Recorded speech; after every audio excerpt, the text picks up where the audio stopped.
আসসালামু আলাইকুম রহমতুল্লাহ।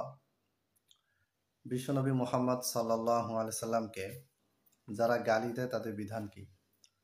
এই প্রশ্নের জবাব আরো আগে দেওয়া উচিত ছিল, কিন্তু নানা কারণে দেওয়া হয়নি। বেশ কিছুদিন নতুন কোনো ভিডিও করতে পারিনি।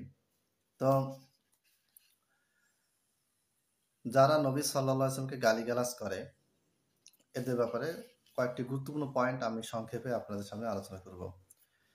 সর্বপ্রথম যেই বক্তব্যটা দিয়ে আমি শুরু করব সেটা হচ্ছে ইমাম খাত্তাবী রাহিমাহুল্লাহ, তার একটা গ্রন্থ আছে মাআলিমুস সুনান। মাআলিমুস সুনান গ্রন্থটি হচ্ছে আবু দাউদের ব্যাখ্যা গ্রন্থ। এই গ্রন্থে তিনি বলেছেন, লা আ'লামু আহাদান মিনাল মুসলিমিনা ইখতালাফা ফি উজুবিল কতলি।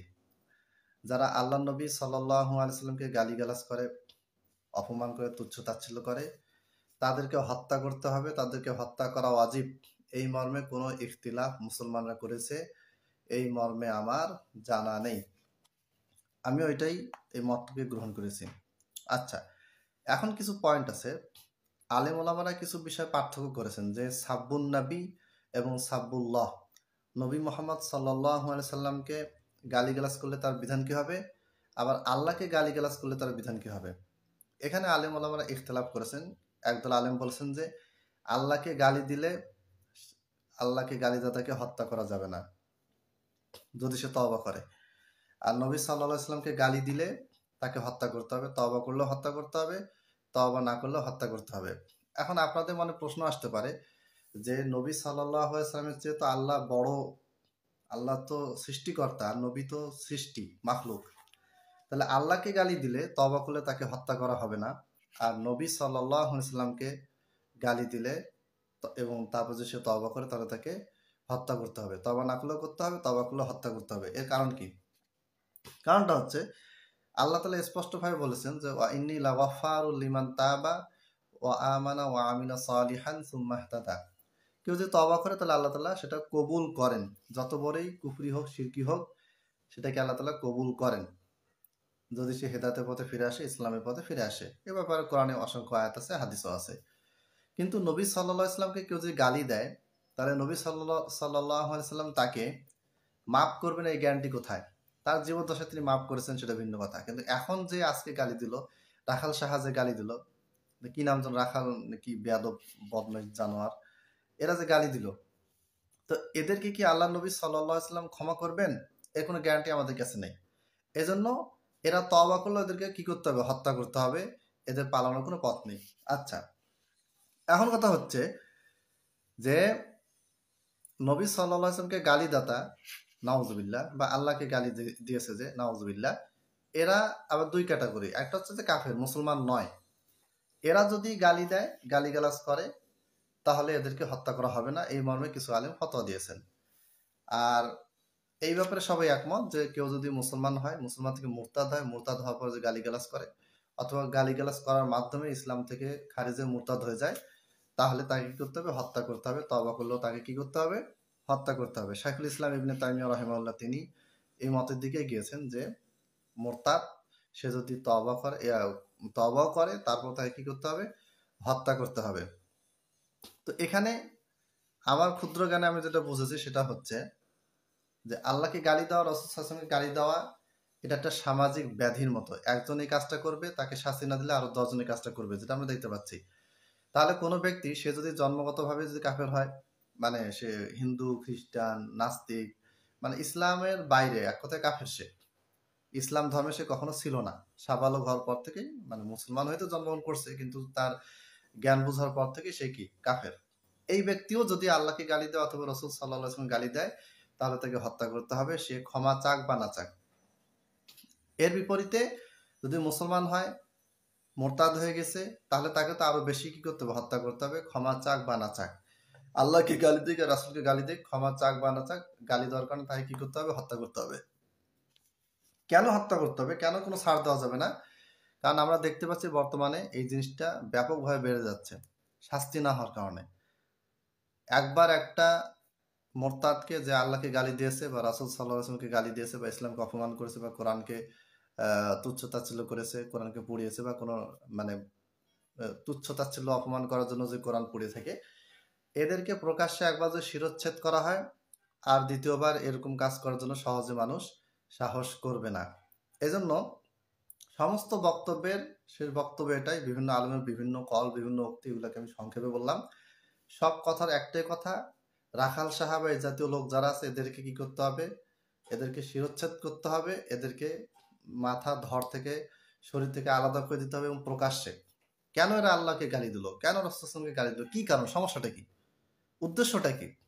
স্বেচ্ছায় করুক অথবা মানে রাগ হয়ে করুক বা মাথায় শয়তানি বুদ্ধি থেকে করুক, যেভাবে করুক না কেন, অথবা সে বিশ্বাস করে যে না এই কাজটা করা খারাপ কিন্তু আমাকে একটু হই হুল্লোড় হবে, সবার সামনে আমি একটু ভাইরাল হবে, এই উদ্দেশ্যেও যদি করে, অর্থাৎ সে জানে যে নবী সাল্লাল্লাহু আলাইহি ওয়াসাল্লামকে গালি দেওয়া কুফরি কাজ, এইটা জানার পরও যদি কোনো ব্যক্তি নবী সাল্লাল্লাহু আলাইহি ওয়াসাল্লামকে গালি দেয় ভাইরাল হওয়ার জন্য বা দুনিয়াবি কোনো লাভের জন্য, জার্মানিতে ঠিকানা পাওয়ার জন্য, আশ্রয় পাওয়ার জন্য, তাহলে তাকে কি করতে হবে? হত্যা করতে হবে। আর যদি না জেনে করে তাও তাকে হত্যা করতে হবে।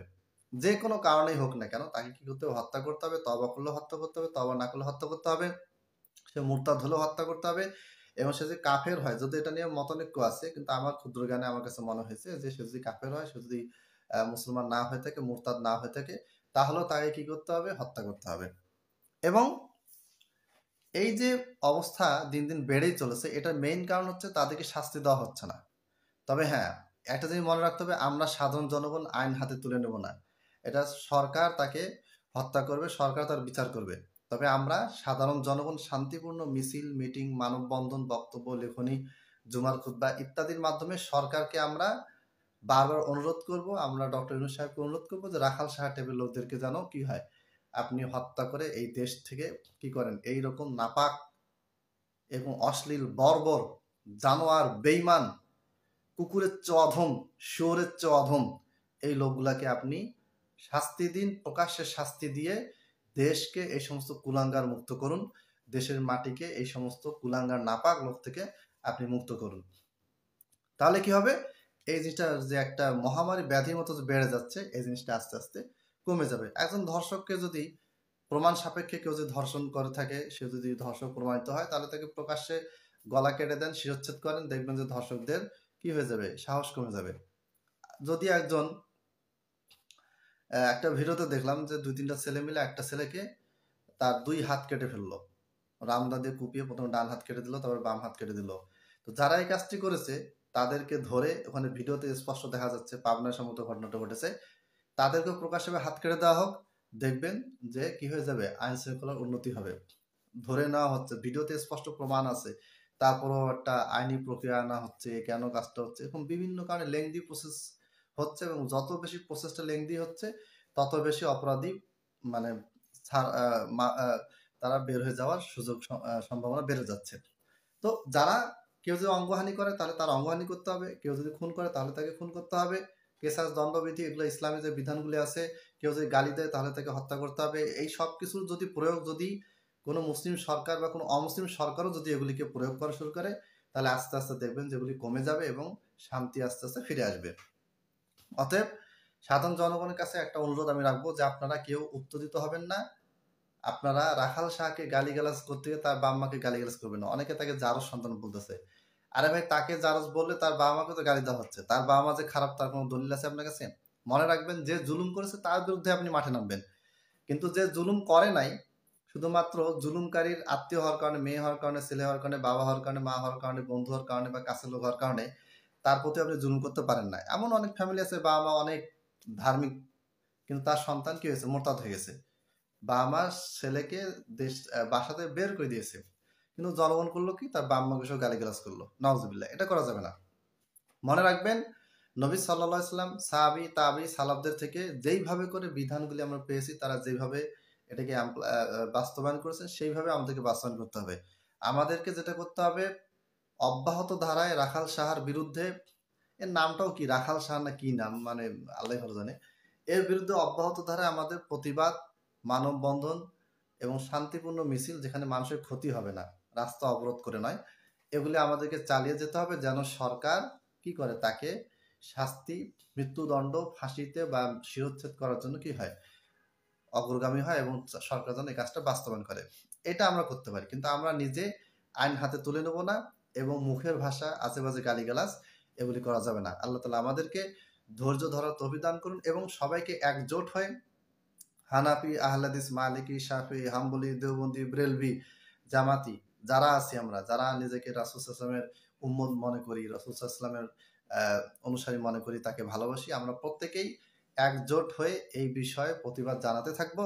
ইনশাআল্লাহ আমাদের সরকার ডক্টর ইউনূস সাহেব তিনি একদিন এটাকে মূল্যায়ন করবেন এবং এই এই রাখাল সাহাকে তিনি কি করবেন, শিরশ্ছেদ বা মৃত্যুদণ্ড যেটা শাস্তি সেটা তিনি কার্যকর করবেন। আল্লাহ তাআলা তাকে তার জায়গায় থেকে ইসলাম পালন করার এবং ইসলাম অনুযায়ী দেশ পরিচালনা করার তৌফিক দান করুন, আমিন। এবং আমাদেরকে আমাদের জায়গা থেকে ইসলাম পালন করার এবং ইসলামী আইন কানুন বাস্তবায়নের যে ইসলামী নিয়ম কানুন আছে সেই নিয়ম কানুনগুলি মেনে প্রতিবাদ করার তৌফিক দান করুন, আমিন। আসসালামু আলাইকুম ওয়া রাহমাতুল্লাহ।